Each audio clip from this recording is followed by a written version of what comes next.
Assalamualaikum warahmatullahi wabarakatuh. Selamat pagi semuanya. Kepada yang terhormat Bapak Dr. Haji Dadang Rahman Munandar MPD selaku dosen pengampu mata kuliah pengelolaan pendidikan dan teman-teman yang berbahagia. Pertama-tama marilah kita panjatkan puji syukur kehadirat Tuhan Yang Maha Esa karena telah memberikan rahmat sehingga kita dapat berkumpul di ruang Gemit ini. Perkenalkan, nama saya Sally Sharpie sebagai moderator dalam sesi pemaparan materi dan diskusi yang berjudul Pengelolaan Tenaga Pendidik dan Tenaga Kependidikan. Adapun pemaparan materi ini akan disampaikan oleh kelompok 5 yang beranggotakan antara lain Irna Alawiyah dan Sally Sharpie. Baik teman-teman, langsung saja kita mulai ke penyampaian materi yang pertama, yaitu akan disampaikan oleh Irna Alawiyah. Kepadanya dipersilakan.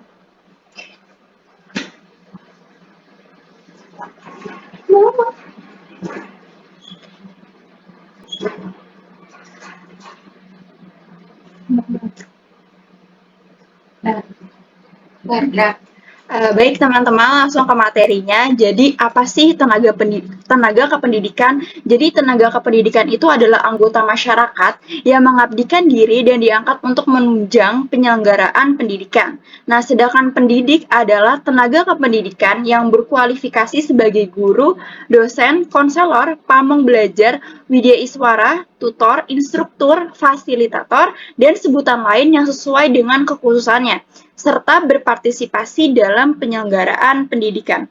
Nah, sejalan dengan Rahmat Hidayat mengatakan secara bahasa dalam KBBI, pendidik adalah orang yang mendidik. Pengertian tersebut memberikan kesan bahwa pendidik adalah orang yang melakukan kegiatan dalam bidang mendidik. Jika dari segi bahasa, pendidik dikatakan sebagai orang yang mendidik, maka dalam arti luas dapat dikatakan bahwa pendidik adalah semua orang atau siapa saja yang berusaha dan memberikan pengaruh terhadap pembinaan orang lain, peserta didik, atau tumbuh dan berkembang potensinya menuju kesempurnaan. Next.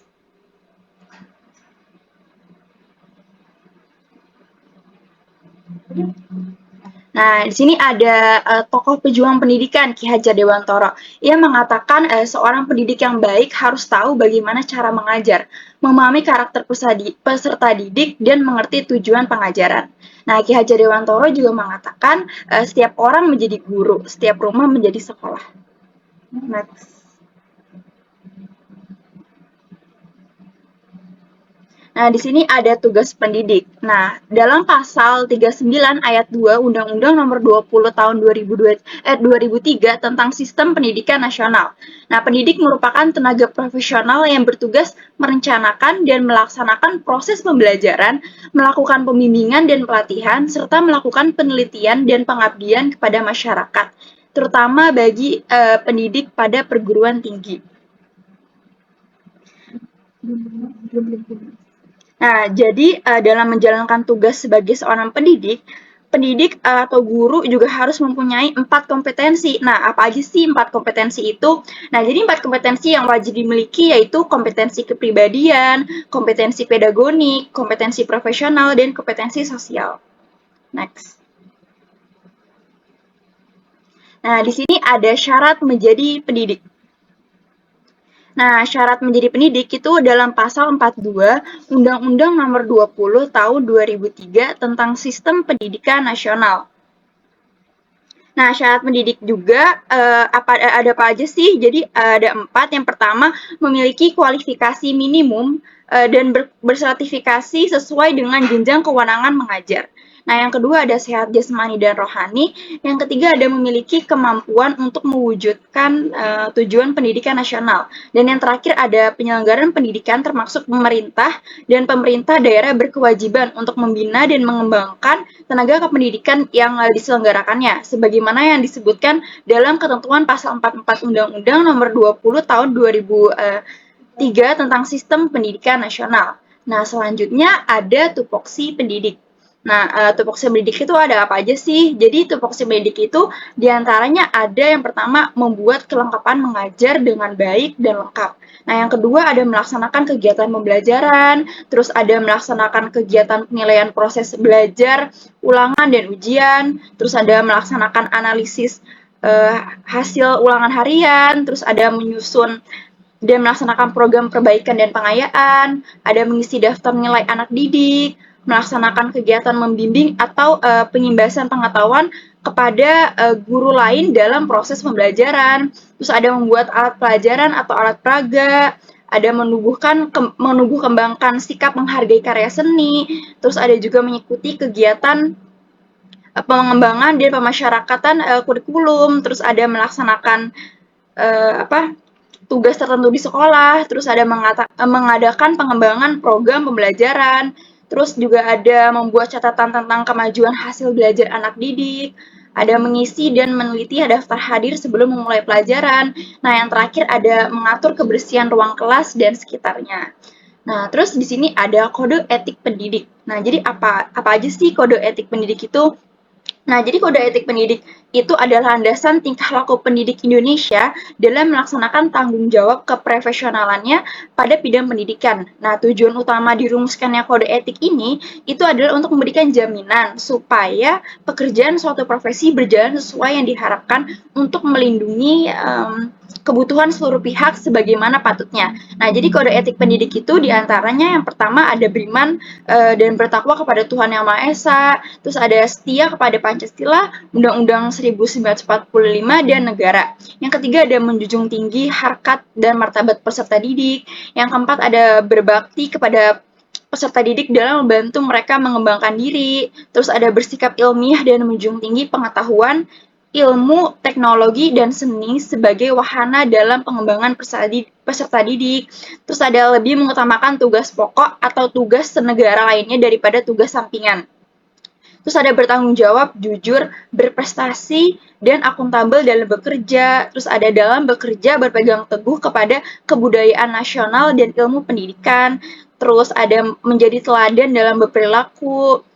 Terus ada berprasangka. Terus ada memiliki sifat kepemimpinan. Terus ada menciptakan suasana belajar atau studi yang kondusif. Dan yang terakhir ada memelihara keharmonisan pergaulan dan komunikasi serta bekerja sama dengan baik dalam pendidikan. Next.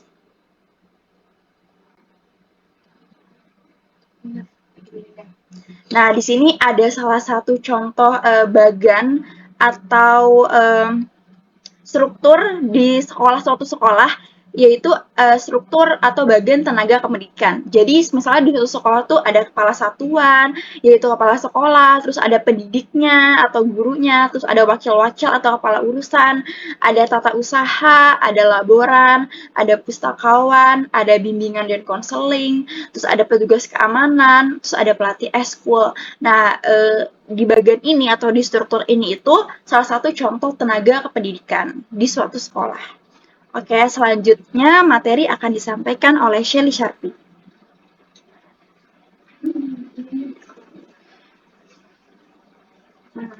Sini saya akan menjelaskan apa saja tugas tenaga kependidikan.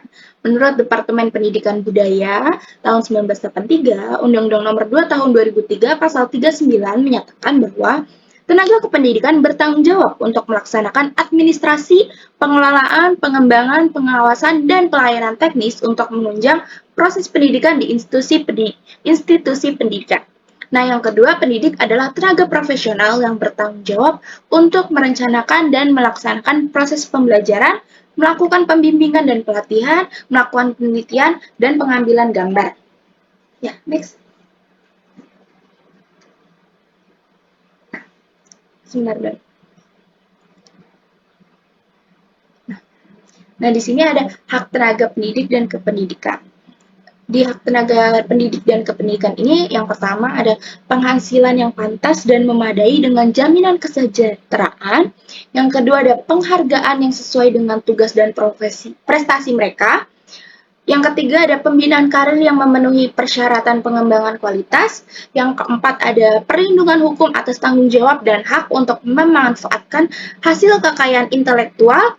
Dan yang kelima ada kesempatan untuk memanfaatkan sarana, perlengkapan, dan fasilitas pendidikan untuk membantu pelaksanaan tugas dengan lancar. Oke, next.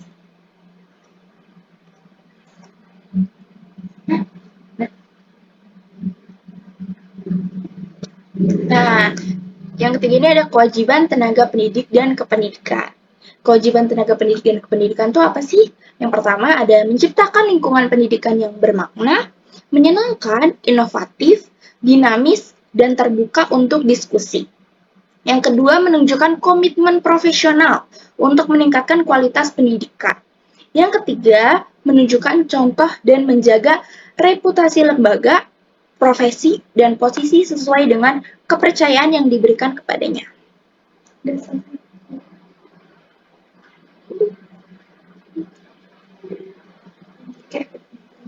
Oke.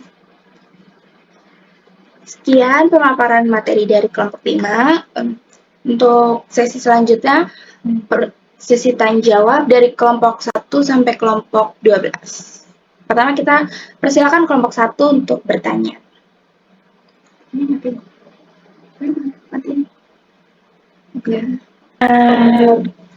Izin bertanya, sebelumnya mohon maaf saya off cam karena kan ada kendala jaringan.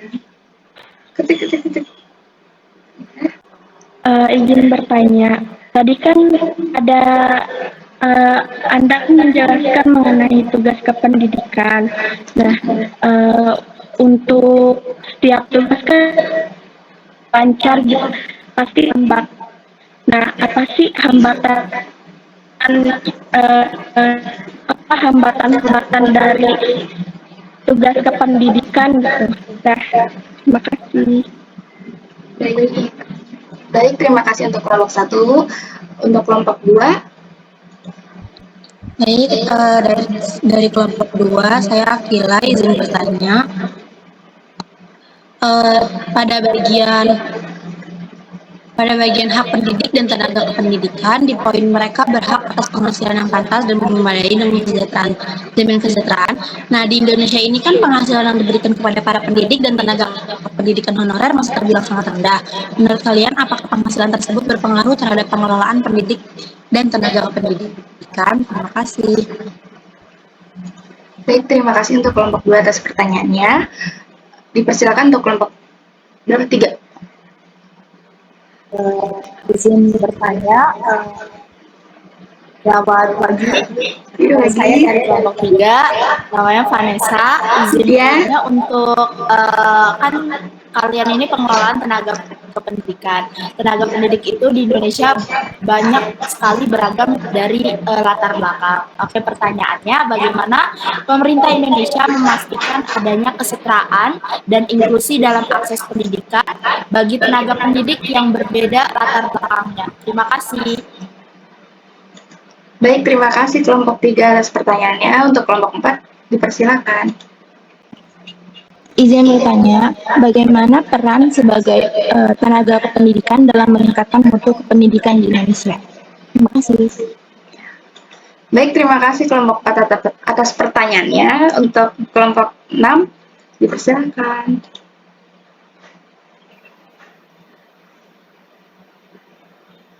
Kelompok 6.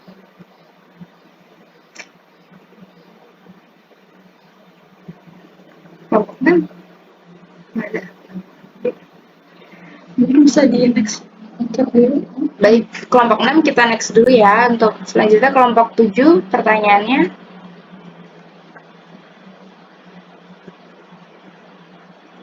Jadi, bagaimana jika guru tidak memiliki kompetensi pedagogik? Maaf, bisa diulang lagi nggak pertanyaannya? Bagaimana jika guru tidak memiliki kompetensi pedagogik? Bagaimana jika guru tidak? Ya. Baik, terima kasih. Ya. Selanjutnya untuk kelompok 8, dipersilakan. Iya. Kelompok 8 nggak ada? Mandel ya, Bu? Kelompok 8. Baik, Shelly, izin bertanya, apa kebijakan yang ada terkait dengan pemecatan atau penggantian tenaga pendidik dan tenaga kependidikan yang tidak sesuai dengan standar yang ditetapkan? Baik, terima kasih atas pertanyaan Terima kelompok kasih. 8. Selanjutnya kelompok 9, dipersilakan. Saya izin bertanya, tadi dalam presentasi ada disampaikan tentang hak tenaga pendidik dan kependidikan. Nah, bisa kasih contoh satu kasus tentang tenaga pendidik yang belum bisa mendapatkan hak yang seharusnya dia dapatkan, dan apa tanggapan kalian tentang kasus tersebut? Terima kasih. Baik, terima kasih untuk kelompok 9 atas pertanyaannya. Selanjutnya kelompok 10, dipersilakan. Aku dari kelompok 10, izin bertanya, apakah seorang guru memiliki kewajiban untuk mengatasi siswa yang menunjukkan adanya penyesuaian diri yang tidak tepat dalam proses pembelajaran? Lalu bagaimana guru itu mengatasi peserta didiknya? Terima kasih. Baik, terima kasih untuk kelompok 10 atas pertanyaannya. Selanjutnya kelompok 11, dipersilahkan.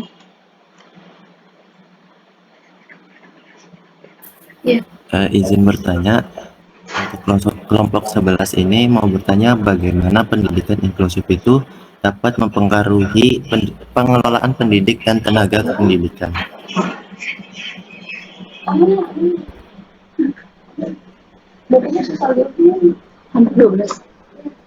Selanjutnya kelompok 12. Oke, izin masuk. Di sini kelompok 12 ingin bertanya, apakah pemerintah sudah melakukan upaya meningkatkan profesionalisme guru dalam rangka meningkatkan mutu pendidikan, dan contohnya itu seperti apa ya? Terima kasih. Baik, terima kasih kelompok 12. Untuk kelompok 6,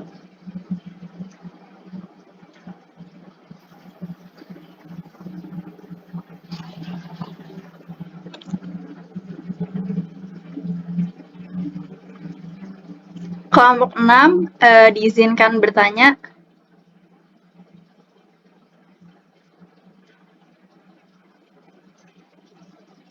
Ya, izin masuk. Maaf, tadi ada kendala. Izin bertanya, menurut kalian apa yang menyebabkan profesionalisme tenaga pendidik di Indonesia masih rendah? Terima kasih. Baik, terima kasih kelompok 6. Izinkan kami kelompok 5 untuk berdiskusi untuk menjawab pertanyaan.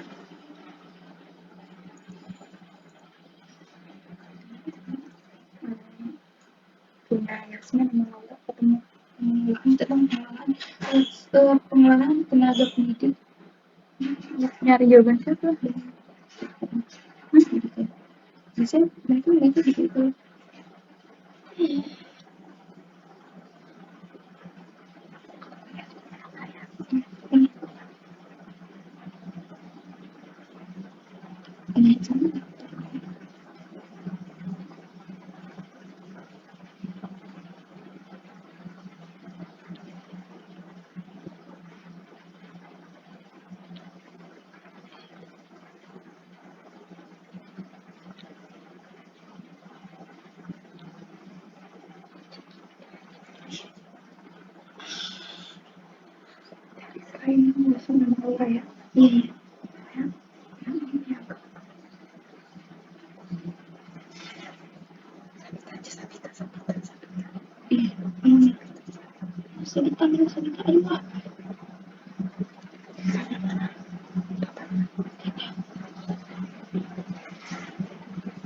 Si Sabita, kelompok berapa kita? 6. Kagaknya.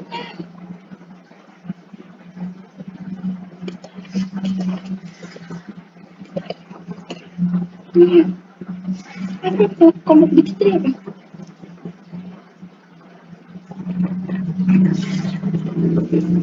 Ya, itu.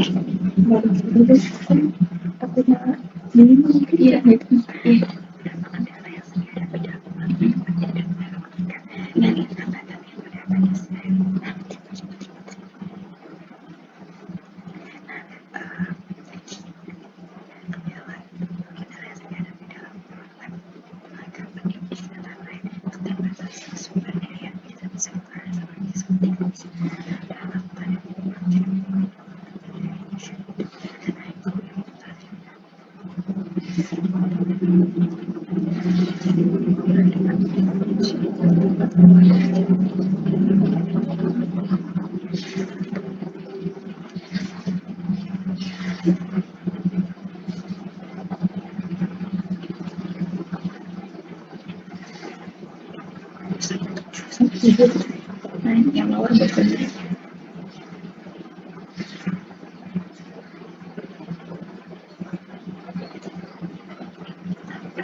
Semuanya sudah bertanya?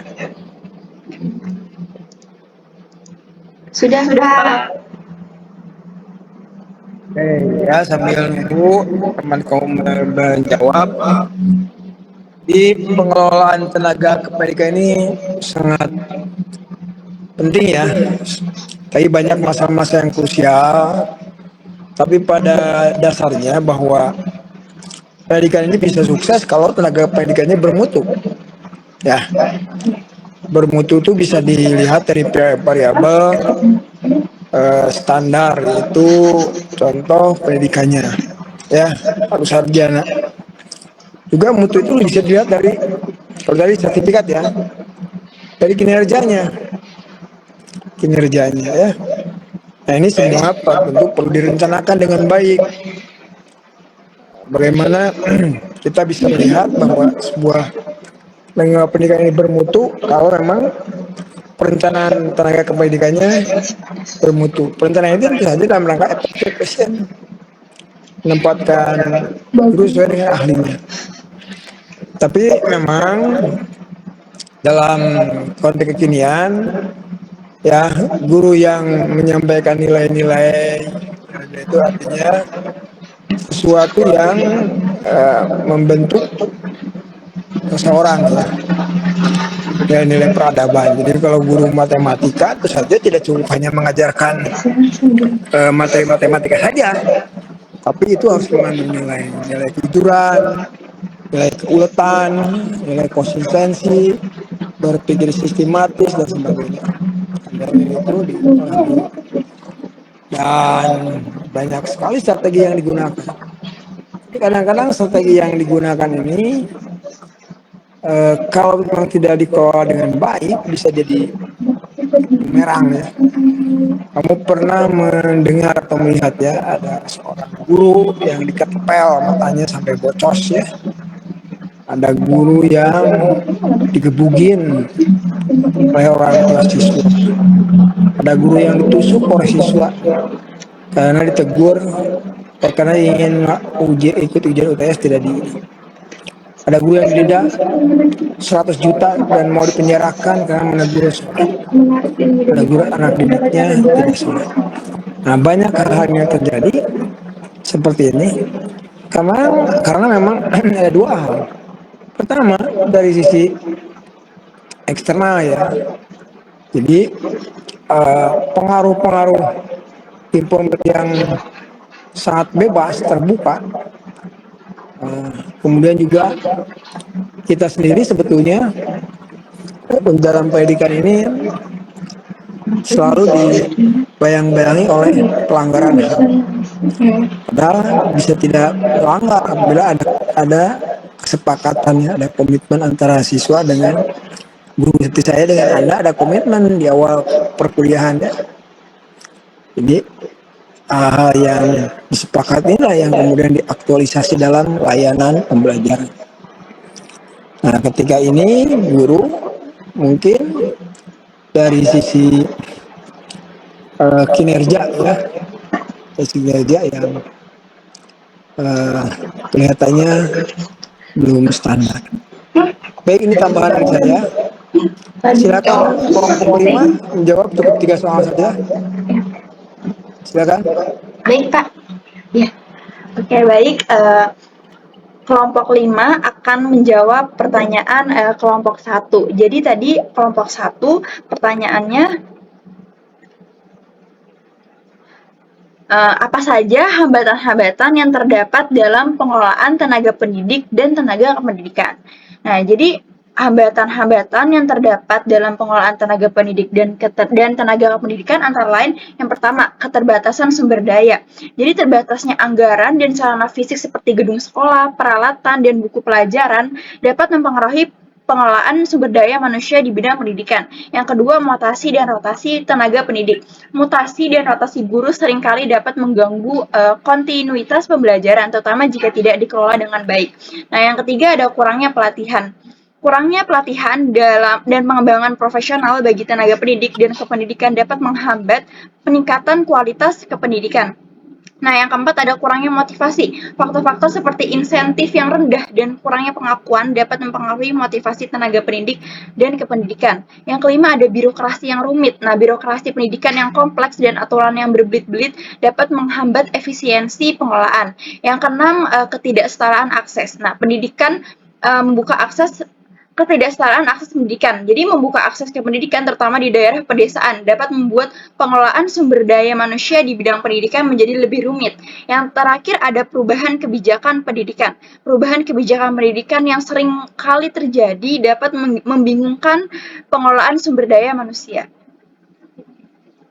Selanjutnya untuk pertanyaan yang kedua, saya akan menjawab pertanyaan dari kelompok 6, yaitu pertanyaannya, menurut kalian apa yang menyebabkan profesionalisme tenaga pendidik di Indonesia masih rendah? Menurut saya, banyaknya penyebab profesionalisme tenaga pendidik masih rendah itu, yang pertama, guru tidak memiliki latar belakang keilmuan yang sesuai. Terus yang kedua, rendahnya minat untuk mengembangkan diri. Terus yang ketiga itu tidak berfungsinya organisasi profesi guru. Yang pertama kan ketidaksesuaian latar belakang keilmuan dengan bidang yang diajar. Masih banyak kita temukan nih guru-guru yang mengajar tidak sesuai dengan latar belakang pendidikannya. Misalnya nih sebagai contoh, guru pendidikan agama Islam mengajar bidang studi matematika. Terutama di daerah-daerah juga disebabkan karena kekurangannya sumber daya manusia atau guru yang mengajar gitu. Yang kedua, masih terdapat guru-guru yang belum sarjana. Hal ini juga menyebabkan guru tidak memiliki ilmu yang memadai sehingga tidak mampu mengajar dengan baik. Sebagaimana yang diketahui dalam proses pembelajaran, guru tidak hanya sekedar menyampaikan materi, namun juga harus mampu mengelola kelas dengan baik. Yang ketiga, rendahnya minat guru dalam mengembangkan diri.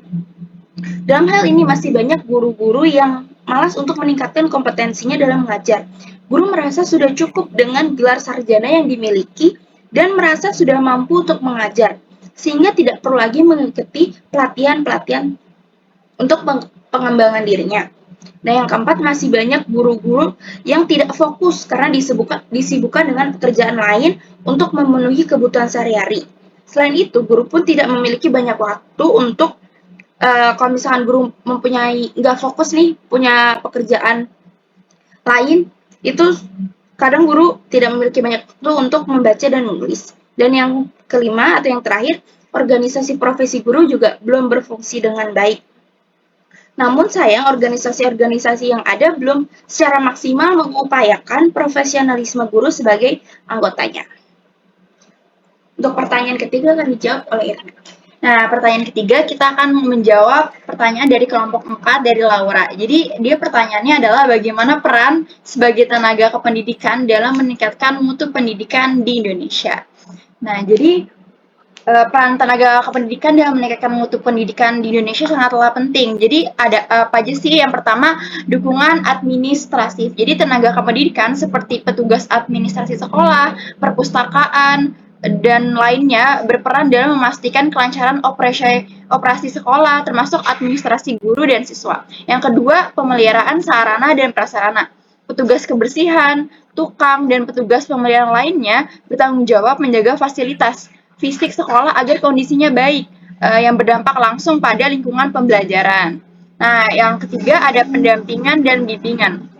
Tenaga kependidikan seperti konselor, psikolog sekolah, dan tutor atau BK dapat memberikan dukungan dan bimbingan kepada siswa dalam perkembangan pribadi, akademik, dan karir mereka. Yang keempat ada pengelolaan perpustakaan. Petugas perpustakaan memainkan peran penting dalam menyediakan akses ke sumber-sumber belajar yang berkualitas dan membantu siswa dalam mengembangkan literasi. Nah, yang kelima ada kepemimpinan sekolah.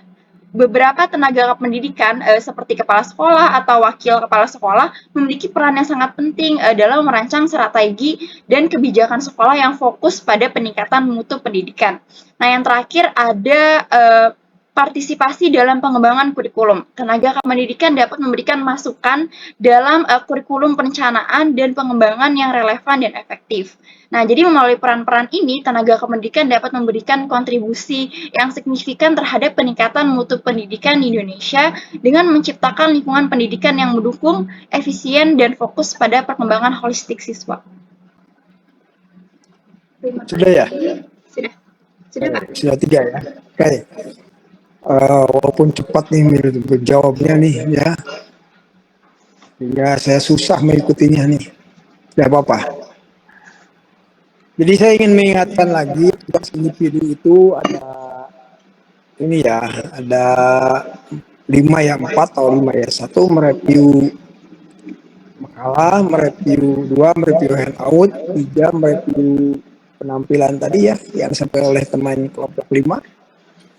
Kemudian yang keempat ini menjawab kuis ya, menjawab kuis.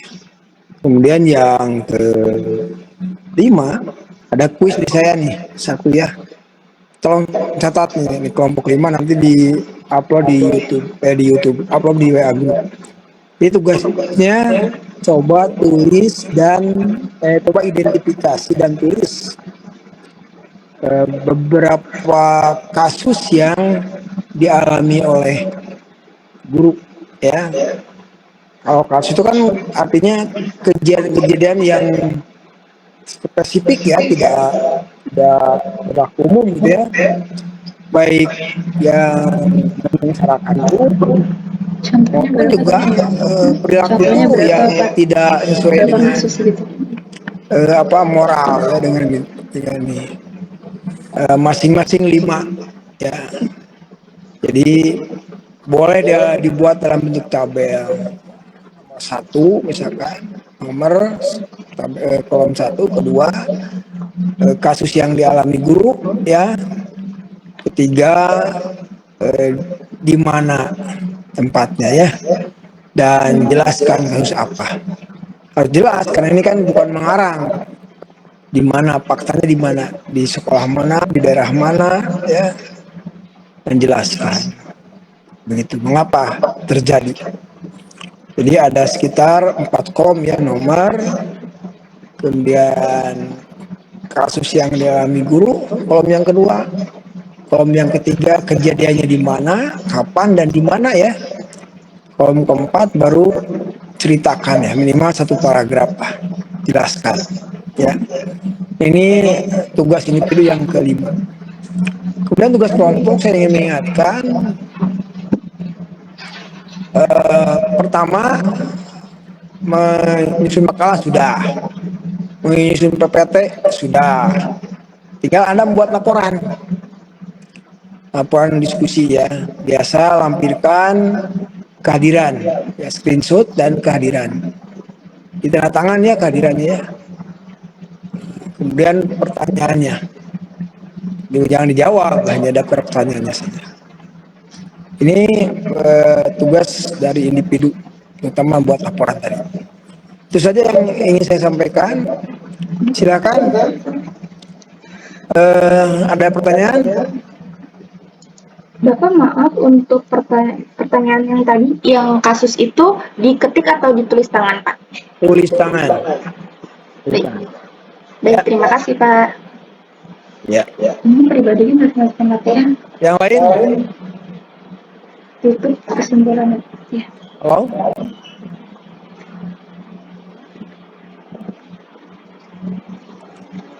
Ya, kalau tidak ada pertanyaan kita akhir saja ya dengan ucapan alhamdulillahirobbilalamin, dan saya tutup dengan menyampaikan assalamualaikum warahmatullahi